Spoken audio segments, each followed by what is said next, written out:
It's a war zone. South Africa to deploy 25,000 troops as country on brink of civil war. Ladies and gentlemen, you can now see the narrative arc. Periods in place and time, all leading to the sanguinary, the bloody pages at the end of the anti-white narrative for Western kind. If we don't get out of their story, are you going to keep marching around like imbeciles? Are you going to keep going about things the dumbass way? They had plenty of dumbasses in South Africa trying these tried and failed endeavors. And look at where they are now. Episodes in time and place. Place and time. Some a little ahead, some a little behind. The same anti-white theme and sentiment running through. The same gelded and toothless white race that only stands up for itself when it does. Tiptoeing around what the anti-whites have to say. And then, when not that, playing the villain, the bitch, the dupe, the chump in their narrative. When will it be enough? Where on that clock in time and space do you find yourself? And do you not feel for those who are now in these parts of South Africa ahead of you in time because of place? This is the whole planet Earth, ladies and gentlemen. It is the recapture of our destiny on a global scale, or it is nothing. You think the antiquated nationalism is going to do anything for you? You raise one country without the others, and the rest will burn it to the ground. You need a white man to stand up on every continent. A new race of our people. A new people of our race. A new determination. A new language that welds us together. You don't like it? Too damn much. Too damn well. Get over it. The alleged video shows a convoy of army vehicles moving toward Durban, a coastal city in the eastern part of South Africa. The city is located in the KwaZulu-Natal province, one of the hardest hit regions by week-long social unrest. So far, thousands of South African Army Reserve members have been called up to report for duty Thursday morning. I got to stop myself again. These are our brothers and sisters. I'm going to make this point. These are not white people in South Africa. Don't ever say that again. You want to have the moral high ground in every conversation you have? You talk about what's happening to our people in South Africa. Not white people in South Africa. Not that's our future at some point. That's us now. You demand change now. That is our people now. And how close are we to that hour on the clock?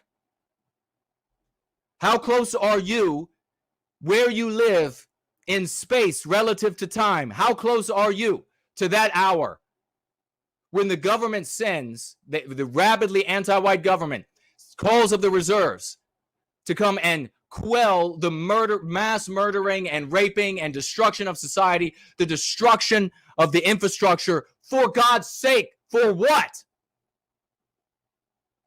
You know damn well and good they're not going to come there to protect you and your family. And you know damn well and good that you're not going to have some little militia or big militia that is going to be able to resist the militaries, even that South African military. You watch.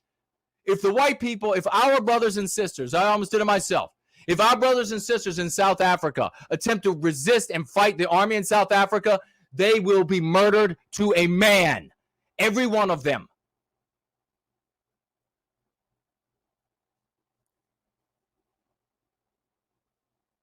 There's been a push by the government to deploy up to 25,000 active duty troops to quell the unrest.